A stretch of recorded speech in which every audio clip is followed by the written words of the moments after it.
بسم الله الرحمن الرحيم الحمد لله رب العالمين والعاقبة للمتقين والصلاة والسلام على خير خلقه محمد وعلى آله وأصحابه أجمعين.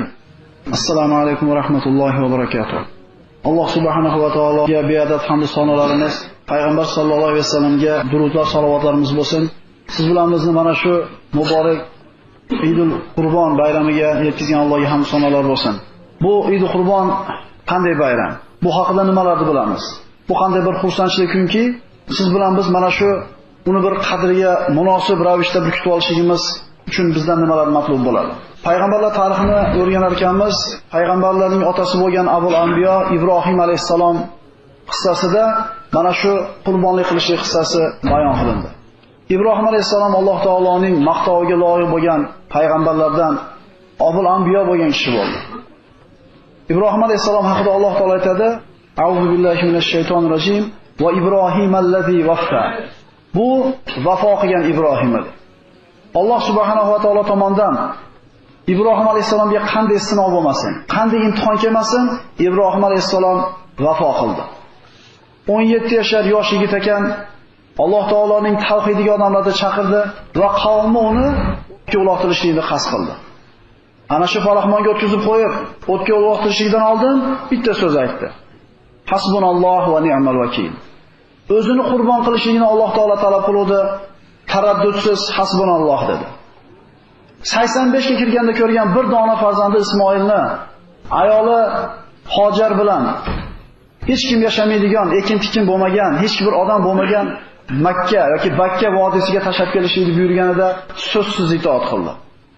Ana shu bir dona bo'lgan o'g'li Ismoilni o'zini qo'li bilan so'yishligiga vahiy bo'lmagan edi, ishora bo'lgan edi. So'zsiz itoat qildi.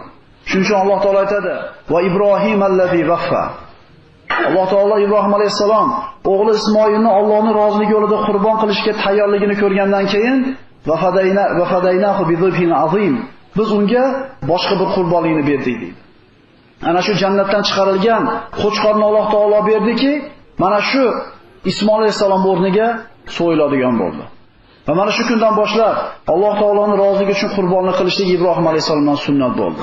Siz bilan biz so'yadigan qurbonliklarimizning ma'nosi bu: Parvardigoro, biz Ibrohim seni roziliging yo'lida har qanday narsani seni roziligingdan yuqori qo'ymasligiga hujjat bo'lganda biz ham seni roziligini hamma narsadan ustun qo'yamiz degani bo'ladi. Parvardigoro, siz bilan biz seni bandalaring, biz seni payg'ambaring Ibrohimning sunnatidamiz, u kishining millatidanligimiz va seni roziliging yo'lida har qanday narsaga tayyormiz degan ma'noimiz bo'ladi. Biz so'yadigan qurbonligimiz asli Alloh taologa na go'shi, na bir suyagi, na boshqa narsasi yetib bormaydi. Balki bizdan bo'lgan taqvo yetib boradi. Qurbonlikning ma'nosi avvalambor kishi qurbonlik qilar ekan, Alloh taoloning hisobsiz bergan ne'matlarini shukrini adosi, misol ramzi. Bir yil davomida sodir bo'lgan xato kamchiliklarni yuvishliging ma'nosi va keyingi yilga eson-omon yetib borishlikka Alloh taolodan bir duo ma'nosi. Va qolaversa, oilalarimizga, rizqimizga barakat olib kelishligining ma'nosi. Mana shu niyatlarda Alloh taoloning roziligi yo'lida, Alloh taologa yaqin bo'lishlik niyatida qurbonliklar qilamiz. Yana qaytarib aytamiz: Alloh taologa na go'shi, na yog'i, na suviga yetib bormaydi. Alloh taologa bizdan bo'lgan taqvo yetib boradi. Mana shunday bir xursandchilik bo'lgan, bayram bo'lgan kunlar hammamizga muborak bo'lgan bo'lsin.